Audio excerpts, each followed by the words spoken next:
नमस्कार।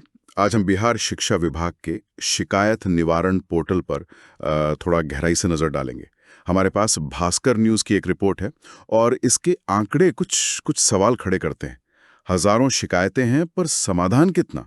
चलिए समझते हैं कि ये सिस्टम ज़मीन पर कितना प्रभावी है। तो सबसे पहले वो बड़ा आंकड़ा देखते हैं।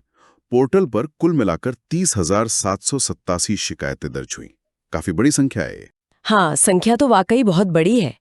ये दिखाता है कि लोग पोर्टल इस्तेमाल तो कर रहे हैं, लेकिन जो ज़्यादा चिंता की बात है वो ये कि इन 30,787 में से 24,283 शिकायतें अभी भी लंबित हैं, मतलब उनका निपटारा हुआ ही नहीं है। 24,000 से ज़्यादा? जी, अगर राज्य स्तर पर देखें तो निपटारे की दर महज मतलब लगभग 21% के आसपास ही है। सिर्फ 21%? अरे बाप रे! इसका मतलब तो ये हुआ कि हर 5 में से लगभग 4 शिकायतें यूं ही पड़ी हैं। ये तो सिर्फ आंकड़ा नहीं है, ये सिस्टम पर भरोसे का भी सवाल है। बिल्कुल सही कहा आपने। ये सिर्फ धीमी रफ्तार की बात नहीं है। ये दिखाता है कि शिकायत दर्ज करने और समाधान पाने के बीच एक एक बहुत बड़ी खाई है। और रिपोर्ट में कुछ जिलों का खास तौर पर जिक्र है, जैसे दरभंगा, मुजफ्फरपुर, समस्तीपुर, पश्चिम चंपारण। यहाँ शिकायतों का अंबार लगा हुआ है। मुजफ्फरपुर का आंकड़ा तो सबसे ज्यादा ध्यान खींचता है। 3,027 शिकायतें आईं और उनमें से 2,266 अब भी पेंडिंग हैं। हाँ, मुजफ्फरपुर की स्थिति वाकई गंभीर दिखती है। और राजधानी पटना, वहां भी हाल कुछ खास अच्छा नहीं है।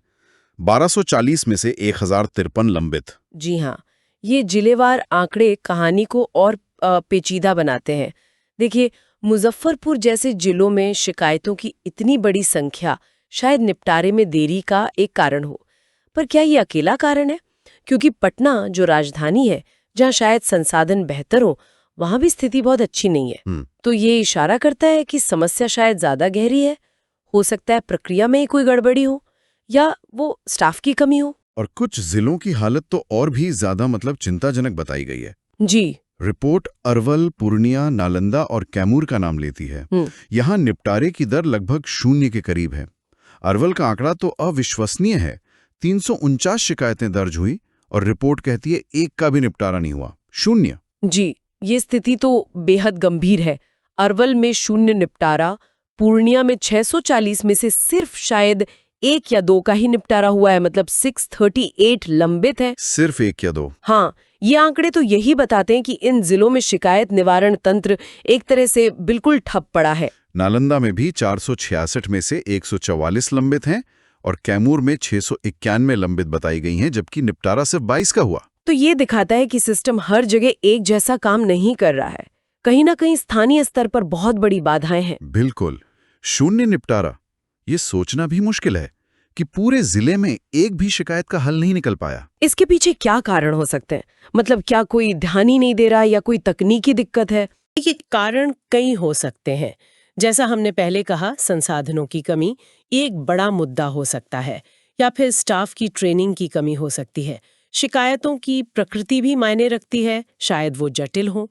और ये भी हो सकता है कि स्थानीय प्रशासन की प्राथमिकता में ये चीज ना हो, या शिकायतों के फॉलोअप की प्रक्रिया ही बेहद कमजोर हो। इन आंकड़ों के पीछे की असली वजह जानने के लिए तो और गहराई से जांच करनी पड़ेगी। सही बात है। इतनी निराशाजनक तस्वीर के बीच क्या कहीं कोई उम्मीद की किरण भी दिखती है? कोई ऐसा जिला जिसने बेहतर प्रदर्शन किया हो? हाँ, एक सकारात्मक बात भी है। रिपोर्ट में भागलपुर का जिक्र है। वहां बताया गया है कि 831 शिकायतों का समाधान किया गया है। अच्छा, 831। जी, ये आंकड़ा निश्चित रूप से पॉजिटिव है। ये दिखाता है कि बेहतर नतीजे संभव है। हालांकि पूरी तस्वीर समझने के लिए ये जानना भी जरूरी होता कि भागलपुर में कुल कितनी शिकायतें थीं या कितनी लंबित हैं अभी भी। हाँ, वो तो है। लेकिन फिर भी 831 शिकायतों का निपटारा होना अपने आप में एक महत्वपूर्ण बात है। एक उम्मीद तो जगाता ही है।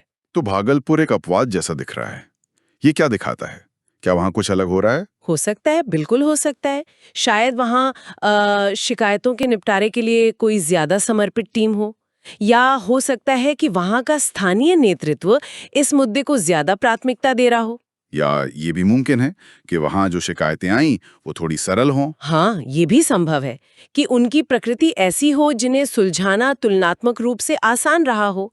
बिना और जानकारी के पक्के तौर पर कहना तो मुश्किल है, लेकिन ये जरूर साबित करता है कि सिस्टम काम कर सकता है अगर उसे सही तरीके से चलाया जाए। तो कुल मिलाकर इस पूरी बातचीत से यही समझ आ रहा है कि बिहार शिक्षा विभाग का ये ऑनलाइन पोर्टल ठीक है, लोग इस्तेमाल कर रहे हैं, पहुंच तो गया है उन तक, लेकिन शिकायतों को असल में हल करने की जो राह है वो अभी बहुत लंबी है और काफी ऊबड़-खाबड़ भी, खासकर कुछ जिलों में तो स्थिति वाकई चिंताजनक है। बिल्कुल, ये आंकड़े एक डिजिटल प्लेटफॉर्म बनाने और उसे जमीनी स्तर पर प्रभावी ढंग से लागू करने के बीच का जो अंतर है, उसे साफ तौर पर उजागर करते हैं। और देखिए, श्रोताओं के लिए सोचने वाली बात यह है कि आखिर अलग-अलग जिलों के प्रदर्शन में इतना बड़ा अंतर क्यों है? क्या ये महज संसाधनों का ही सवाल है, या इसके पीछे प्रशासनिक इच्छा शक्ति या प्रक्रिया की जटिलता या फिर कुछ स्थानीय कारक ज्यादा बड़ी भूमिका निभा रहे हैं? इन सवालों पर गौर करना बहुत जरूरी है।